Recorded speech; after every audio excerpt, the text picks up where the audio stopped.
Welcome to MTV Somali Channels nightly news bulletin. If you're new to us, please don't forget to subscribe in order not to miss out on our nightly news round in Somalia. In today's headline, Somaliland marks 30 years of self-rule. Security forces alerted to possible attacks in Mogadishu. Mogadishu military court jails 6 policemen for killing district commissioner. And Prime Minister receives international partners with elections on the table.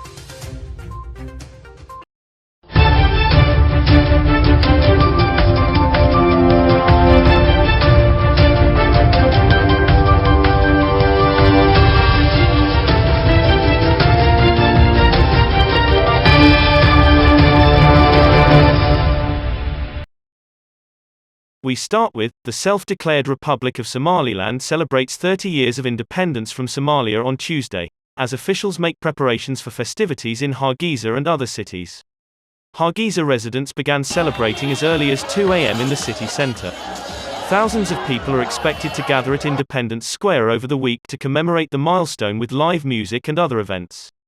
While not formally recognized as a sovereign state, Somaliland has been lobbying for international support.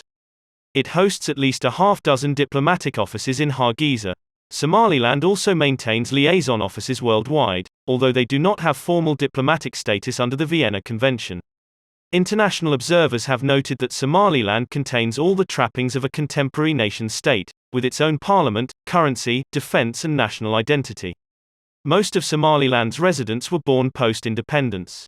Somaliland was a former British protectorate and briefly gained independence on June 26, 1960, before merging with Italian Somaliland to form the Somali Republic on July 1, 1960.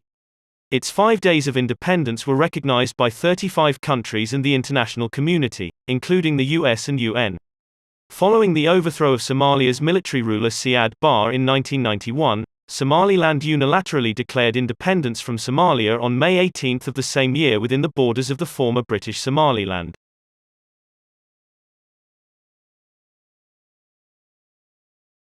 Sources in the Somali and foreign security agencies based in the Halane camp said they had received information that suicide bombings could take place in Mogadishu. Reports say that men wearing suicide vests have entered Mogadishu with the intention of carrying out suicide attacks in the capital Mogadishu. Alert messages from security agencies and foreigners living in Halane camp have called on everyone to be extra vigilant in the coming days and hours. Officials from the Federal Ministry of Security say they are aware of the information and have stepped up counter-terrorism operations. Warnings of possible bombings in Mogadishu come a week after al-Shabaab militants killed a police officer, including Waberi Police Chief Ahmed Abdullahi Bashain, after a suicide bomber blew himself up at the police station. The Prime Minister of the Federal Republic of Somalia, Mohamed Hussein Roble, today received at his office some of the international community representatives in Mogadishu. The meeting discussed the long-standing issues on the election, with the Prime Minister recently taking full charge of setting up the elections. Roble and friends of the international community also discussed in-depth preparations for the National Consultative Council meeting that the Prime Minister has announced will open in Mogadishu on May 20, 2021.